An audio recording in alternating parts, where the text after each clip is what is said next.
Smoke filled the air. The ground was broken, covered in ash and blood.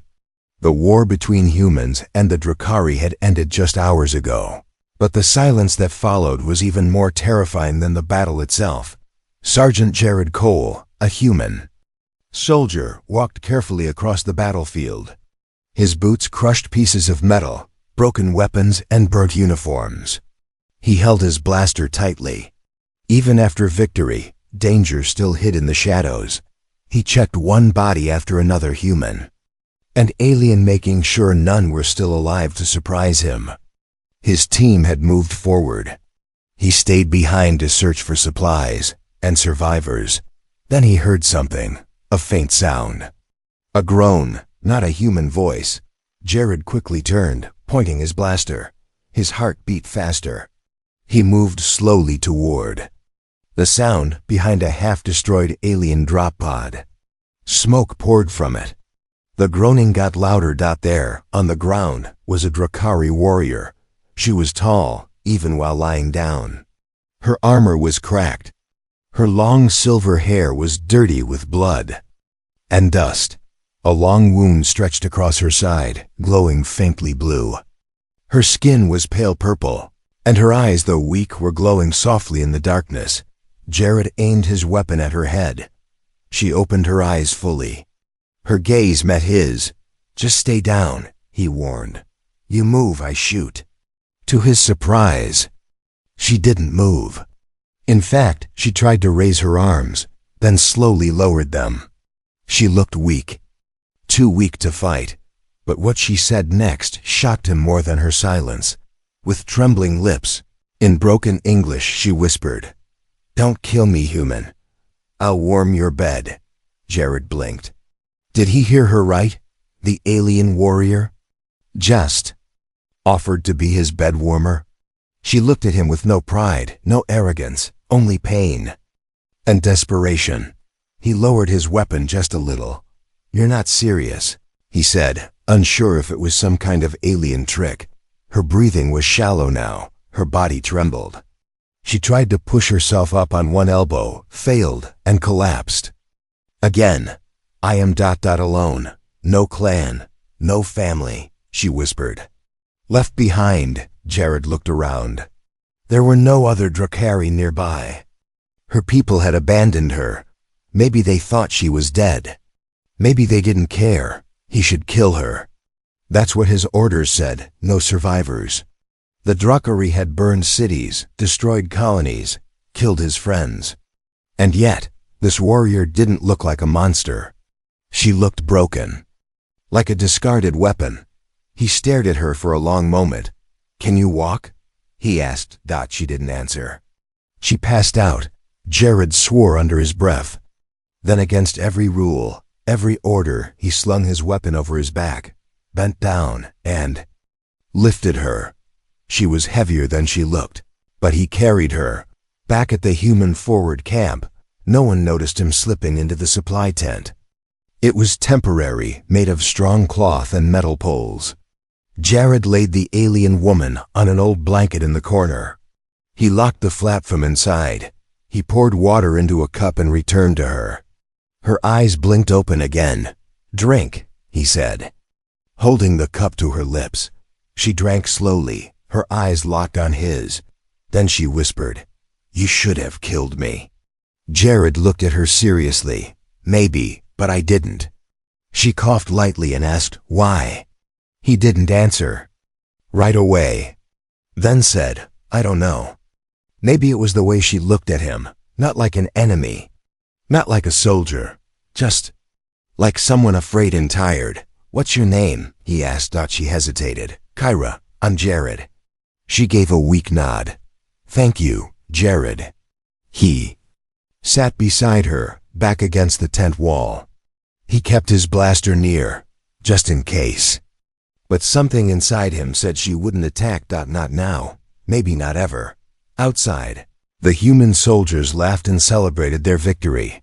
But inside the tent, a strange silence grew between the human and the alien one, filled with questions, fear, and something new. Trust. The tent was warm, But the silence between them was colder than space. Jared sat with his back against the wall, watching the alien woman sleep. Her breathing was slow. Her chest rose and fell beneath torn armor. The war outside had ended, but inside this tent, something else was just beginning. Kyra. That was her name.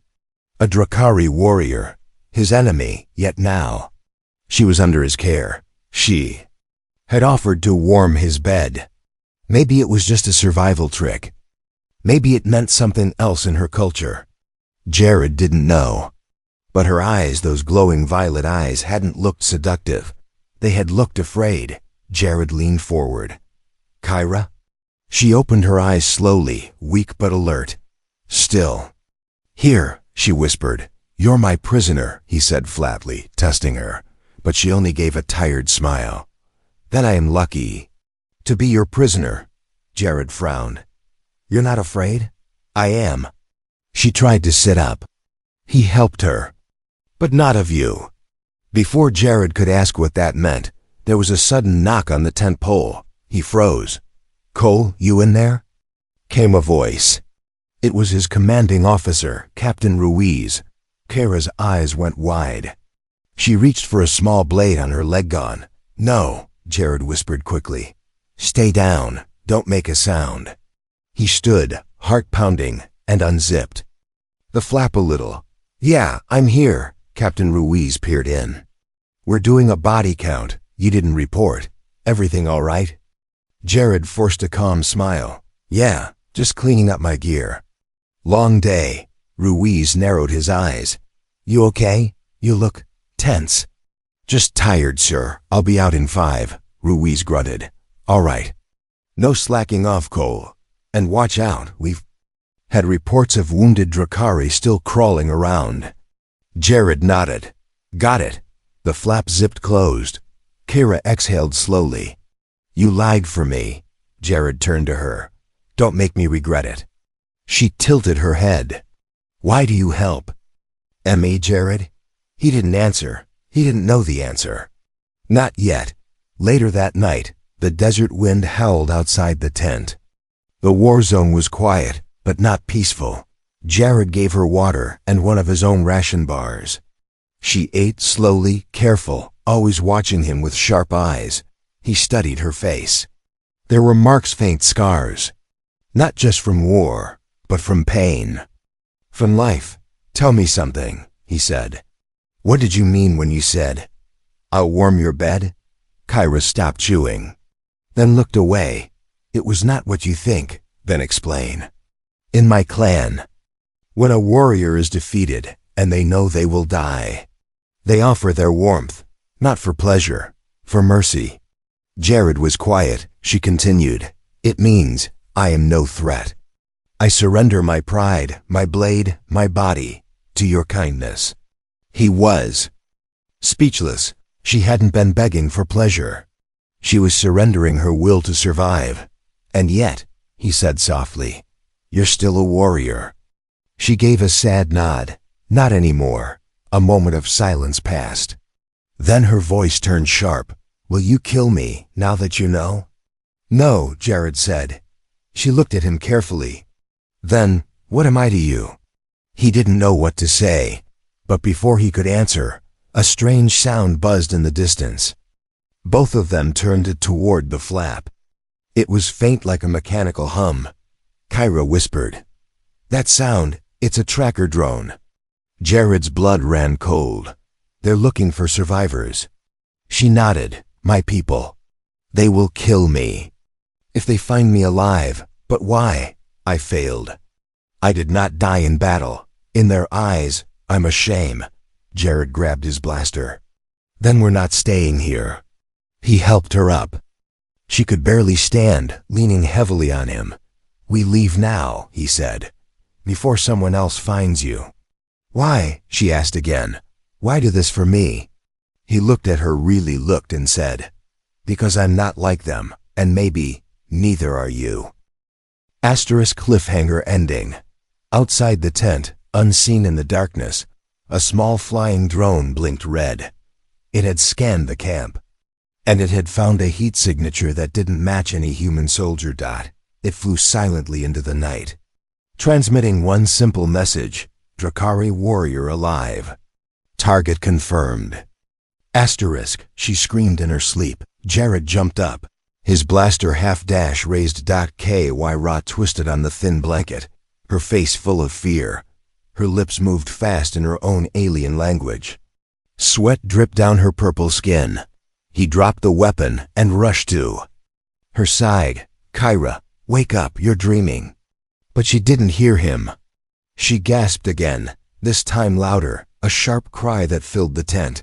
Jared grabbed her shoulder gently and shook her. Wake up, Kyra. You're safe now. Her eyes shot open, glowing, wild. She grabbed his arm fast, her claws digging in. Kyra, he said firmly.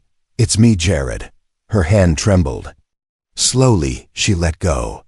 Her chest rose and fell quickly. She looked away, ashamed. I saw them again, in the fire. Your people? Jared asked softly. She nodded. They burned everything. My village, my sisters. All gone. Jared sat beside her quiet. He wanted to ask more. But she spoke first. You think I'm a killer, she said, her voice dull. I think. You've been through hell. Kyra stared at the tent ceiling. You want to know the truth about me? Jared nodded. Yes. She turned toward him, slowly. I was never loyal to the Drakari Empire. My clan fought for freedom. We were farmers once, healers. But when the war came, the Empire forced us to fight. They took our sons, our daughters. They made you soldiers, Jared said. No, they made us weapons. Her eyes narrowed. If we refused, they punished our families. My mother died in a labor camp. My younger brother was sold. Jared felt a knot in his chest. That's why you fought so hard. I didn't fight for glory. I fought to survive. And when I failed, they left me to die. She looked down. But I didn't die. You saved me. I still don't understand. Why? Jared didn't speak for a moment. Then said, because sometimes we don't need a reason to do the right thing. A long silence fell between them. Then Kyra whispered, You remind me of someone. Who? She looked out toward the night. My betrothed, before the war. He was kind, quiet, like you. What happened to him? Jared asked gently. She hesitated. The Empire made him fight. He refused. They made an example of him, in front of me. Jared closed his eyes. This wasn't just war, it was torture. And yet she had survived. He looked at her again, her face, her eyes. The pain. Behind them. You're not my enemy, Kyra, he said. Not anymore. She leaned her head back. Then what am I? Before Jared could answer, a sharp beeping sound broke the silence. He spun toward his backpack. A small screen was flashing red. Perimeter breach. His heart jumped. He checked the signal. It was close. Too close. Get ready, he whispered. Grabbing his blaster, Kyra tried to stand but fell. Her body was still weak. Jared helped her to a crouch. Stay low. A shadow moved outside the tent. Slow. Careful. Jared clicked off the safety on his weapon. He raised it toward the flap. Another shadow appeared. Then a second. Kyra grabbed his wrist. That's not human movement. What? They're Drakari. Jared's blood went cold. They had found her. Cliffhanger ending. Kyra gripped his hand. If they take me, they won't just kill me. They'll erase me. No body, no name. Jared looked at her, then at the tent flap. His jaw tightened. I'm not letting them take you, he said. Not alive. Asterisk, the first shot didn't come from outside. It came from Jared's hand. He fired through the tent flap before the Drakari assassin could lift his own weapon. The alien dropped with a dull thud. Kyra flinched but didn't scream. She knew this wasn't over. Not yet. Jared grabbed his gear in one swift move and turned to her. Can you walk? She shook her head. Not fast. Then I'll carry you. He didn't wait for her permission. He bent down, lifted her in his arms, and kicked open the back of the tent with his boot. A wind full of sand hit his face. The night was dark, moonless, perfect for running. Perfect for hiding. Kyra's voice was urgent in his ear. They won't stop. They're death callers.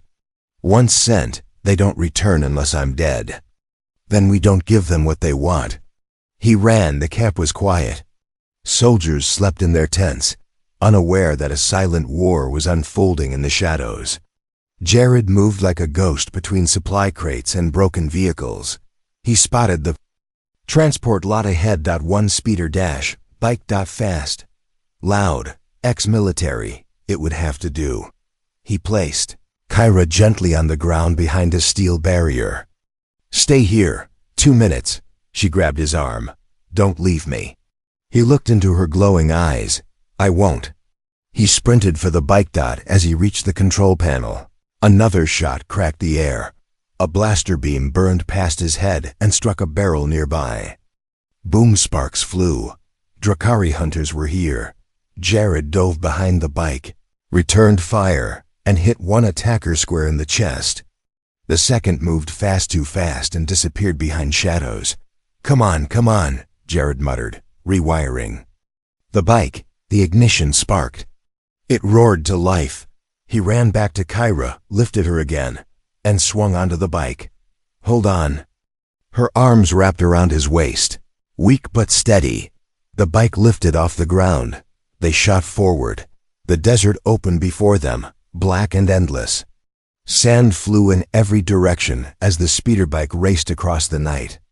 Jared didn't know where he was going, but anywhere was safer than back there. Behind them, the camp disappeared into the dust, but the threat didn't die in the distance. A smaller ship rose from the hills. No lights, no signal. Kyra's voice was sharp. They're tracking us. The bike has a signal tag, Jared cursed. I need tools to rip it out. There's an old outpost, she said quickly. West, near the Black Rocks. Abandoned long ago. He changed course instantly. The enemy ship followed. Minutes passed like hours. Kyra leaned her head on his back, her voice weak. If I die, promise you'll burn my body. Don't let them take me. You're not dying, Jared snapped. She gave a soft laugh. You care now. He didn't answer. They reached the outpost, a broken building half buried in sand. Metal. Walls rusted and hollow. A forgotten place from another war. Jared drove the bike inside and shut it down. They were hidden. For now. Inside the dark building, he laid Kyra on a metal bench. Her breath was shallow again. He searched, found tools, wires, a knife. He yanked open the bike's dashboard and found the signal tag. A pulsing red dot. He ripped it out, crushed it under his boot. The light went dead. Will that stop them? He asked. No, Kyra said. But it'll slow them. Jared walked to her and knelt down. How bad is it? She showed him the sight of her body, blue blood leaking through a fresh wound. They shot me when we left. I didn't tell you. Why the hell not? You wouldn't have run. Jared growled under his breath and started to clean the wound. Her skin twitched, but she didn't cry out. You're stubborn, he said. You're soft. He smiled just a little. Then Kyra said something that made his heart stop. I've never felt safe, until now. Cliffhanger ending. Outside. Something heavy landed in the sand. Footsteps. Slow, metallic. Jared peeked through the cracks in the wall. One Drakari hunter had arrived, huge, armored, and holding a weapon that glowed with dark energy. He wasn't just a soldier. He was an executioner. The air turned cold, too cold for the desert. Jared felt it first. A strange pressure in his chest. Like something heavy was standing on it. The kind of feeling that meant only one thing. Death was near. Inside the ruined outpost, the shadows stretched longer than they should. Even without light, something moved just beyond them. Something big. Kyra's eyes snapped open. She sat up, ignoring the pain in her side. Her voice was low and sharp. He's here. Jared didn't ask who. He already knew. The executioner. Drakari. Legend spoke of them. Silent, masked killers. They were not just soldiers. They were death itself. Sent to erase traitors. No trial, no words. No mercy. Jared peeked through a crack in the wall. The figure outside stood still, staring at the outpost. His armor was black and gold, tall as two men. In one hand he held a spear glowing with blue fire dot in the other, a chain. Jared turned to Kyra. "Can you fight?" She laughed bitterly. "With what? Broken ribs and one working leg?" "I'll distract him," Jared said. "You crawl out the back." She grabbed his hand fast. "You won't win. He doesn't feel pain. He doesn't stop." "Then I'll slow him. Just stay alive." But Kyra's grip tightened. "There's something I didn't tell you," Jared narrowed his eyes. "Now's not the time for secrets." Kyra looked at him, pain and fear mixing in her glowing eyes. "He's not just after me. He's after what's inside me." "What do you mean?" She touched the side of her neck. Beneath her skin, something pulsed light, soft and green. "They put a living weapon in me, a power core. That's why. I was chosen for the front lines. That's why they want me dead if I fall into enemy hands." Jared stared in shock. "You're carrying a weapon inside your body?" Kyra nodded slowly. "One strong enough to destroy this entire outpost." Outside, the executioner raised his arm. The spear began to hum. Inside, metal began to shake. Tools fell. The walls groaned. "He's charging an energy pulse," Kyra warned. "He'll level this building." Jared grabbed his rifle, kissed his luck goodbye, and said, "Then let's hit first." He kicked open the door and fired. The executioner turned slowly, calmly, as if Jared was nothing more than a fly. Blaster shots hit his armor and bounced off like rain. Then he moved. Faster. Than a machine, the giant closed the gap in seconds. Jared rolled to the side just as the spear slammed into the ground, cracking it open. Jared coughed and aimed again, but the executioner grabbed him by the throat and lifted him off the ground. "Human," the voice growled through the mask, deep, cold. Kyra screamed from inside. "No!" The executioner turned toward her voice, and that's when Jared acted. He drove his boot into the alien's leg joint, causing a slight stumble. Just enough to wriggle free and hit the emergency flare on his belt. Blinding red light flashed in. The Air.Ky Ray dragged herself out the back, using a broken pipe as a crutch. "Kyra," Jared yelled, "run!" But she didn't single quotes T. She turned. And for the first time since the story began, Kyra let go. She raised both arms, and her eyes lit up with the same green light from her neck. Her veins glowed. The weapon inside her began to awaken. "Cover your ears, human," she said. Jared dove behind a wall. Kyra screamed, not a scream of fear but a scream of power. A green wave exploded from her chest, energy crashing into the executioner like a storm. His armor cracked. The spear shattered. His body flew backward, slammed into the sand, and lay still. The desert fell silent. Jared crawled over, coughing. "Kyra." She collapsed in his arms. "I warned you," she whispered, weakly. "I'm dangerous." Cliffhanger ending. As Jared checked her pulse, a signal lit up on her wristband. A message. From the Drakari Empire. One word, blinking red. And below it, his name. Next target, human Jared Cole. Asterisk, he didn't expect the knife. Jared was tending to Kyra's wounds inside the outpost ruins, wrapping her burned side with cloth torn from his own shirt when he felt it. The sharp, cold press of a blade against the back of his neck. "Stand up, slowly." A voice he knew too well. Lieutenant Gray's. Jared didn't move. His mind raced. "How did they find him?" I set up. Gray's barked. Jared raised his hands and stood. 3 more human soldiers entered. Their rifles were up. Faces hard. Armor dusty from travel.k. Why Ra opened her eyes from where she lay. Jared, one soldier raised his gun at her. Target located. That's her, the alien freak. Don't call her that, Jared snapped. Grays circled in front of him, eyes burning. You went soft. We got the signal. Knew you were hiding. Something. But I didn't expect this, a traitor helping the enemy. She's not the enemy, Jared growled. You don't know what they did to her. She's Drakari, Grays said coldly. That's all I need to know. He turned to his men. Kill the alien.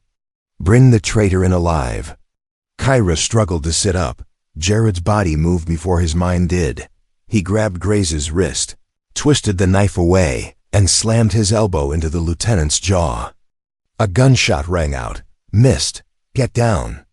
Jared shouted at KY Radat. The two other soldiers opened fire. Jared rolled behind a broken wall. Dust exploded. Kyra crawled for cover, her body too weak to run. Gray stood again, blood at his lip. You've lost it, Jared. You're fighting your own men for that thing? Jared shouted back. She has a name. It's Kyra. Flashbacks burned through his mind. Her whisper. Don't kill me, human. Her strength. Her pain. Her story. She was more human than the monster standing in front of him now. He had no choice. Jared picked up a fallen rifle and fired back, not to kill, but to buy time. He moved toward Kyra, helped her to her feet. We have to run, he said. I can't, she coughed. My legs, then I'll carry you. No, she said firmly, placing her hand on his chest. You run, you survive. I'm not leaving you, he whispered. Tears burned in Kyra's glowing eyes. Why are you like this, human? Jared smiled slightly. Bad training. Another shot ripped past them, grazing his arm. He winced, lifted her anyway, and ran. Into the back of the outpost. A hidden tunnel. Old, buried, covered in wires and dust. They slid into it. Behind them, the soldiers shouted and gave chase. Inside the tunnel, it was dark and narrow. Jared's arm bled. Kyra clung to him, breathing fast. Jared, she said weakly. They'll never stop now. Not the Drakari. Not your people. Then we make our own path, her voice cracked. They marked you. You're a target now. He looked at her. Then we stay together, she smiled. Faint. Sad. You're either brave or stupid. Both, he said. But I'm yours now, Kyra, whether you want me or not. They reached the end of the tunnel, a broken vent leading into the wild desert. Jared kicked it open. The sky outside was turning red. Dawn was coming. He looked at the horizon. No home. No army, no backup. Just two runaways, one human. One alien, both. Betrayed by their own kind. Cliffhanger ending. Inside the outpost ruins, Lieutenant Grays picked up Kyra's broken tracker core from the sand. It still glowed faintly. He smiled darkly and tapped his cum. Prepare the drop team. I want them alive. Especially the alien. He looked down at the crushed weapon core and added, Tell High Command, the human's in love with her. Asterisk, she was dying in his arms and smiling. Jared carried Kyra across the hot desert as the sun rose behind them. Her head rested on his chest, her breath slow, her voice soft like wind. I used to dream of dying in battle, she whispered. Not today, Jared said. You're not dying today. She looked up at him. Her glowing eyes were dim now, flickering like a fading star. You're stubborn, she said weakly. And you're heavier than you look, he replied with a small smile. She smiled back, but deep down, Jared knew time was running out. They reached a canyon deep, quiet, hidden from the sky. He laid her gently under the shade of a broken rock arch. There was water nearby. Plants, shelter, but no safety. Not anymore. Jared checked his scanner. 3 blinking dots. Getting closer. Gray's and the hunt squad. They're tracking us, he said. K. Y. Ra touched his hand. Then let me finish it. He stared at her. No. Yes, she whispered. You saved me. Again and again. But I'm not your mission. You're not a mission, Jared said. You're my choice. Kyra blinked. A tear rolled down her cheek. She had been trained never to cry. Flashbacks played behind her eyes. The moment Jared first found her on the battlefield. The first sip of water. He gave her, her body broken. Her heart, unsure. And yet, he stayed, even when his own people turned against him, even when death stood outside their door. He stayed. She sat up, shakily. If I activate the last charge inside me, I can destroy the hunters, but I won't survive. Jared grabbed her shoulders. We'll find another way.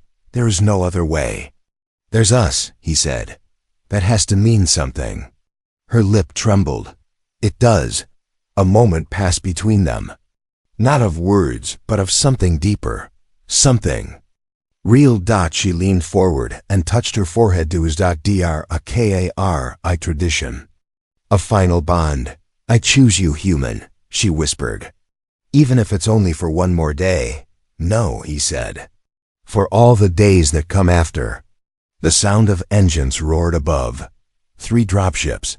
They had arrived. Ky Rhea stood, barely. But beside her, Jared stood too. Not as her captor, not as her protector. As her partner. They faced the ridge together. Ready to die? She asked softly. No, Jared said. I'm ready to live. With you. She smiled again. Her last tear fell. Suddenly another ship appeared, but not from Earth. Not Drakari either. It was old. Gray, marked with forgotten symbols. A smuggler ship. A voice came through Jared's radio. I heard someone was running from both sides. You kids need a lift? Jared's eyes widened. That's our ride. They ran. Kyra limping, Jared helping toward the hovering ship. Blaster fire rained from the dropships above.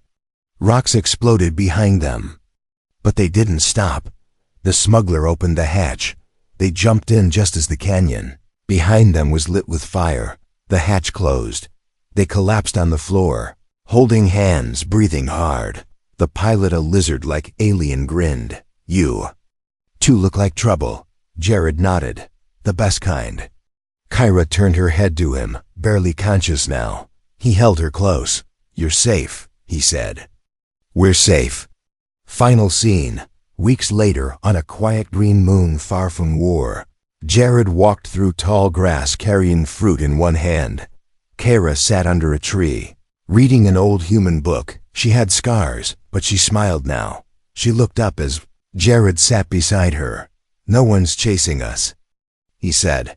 No one left to run from, she replied. He took her hand. You remember the first thing you said to me? He asked. She blushed. Don't kill me, human. I'll warm your bed, he laughed. Glad I didn't listen. She leaned into him. I'm still warming it, she whispered. And your heart. He kissed her forehead. Their war was over, but their story had just begun.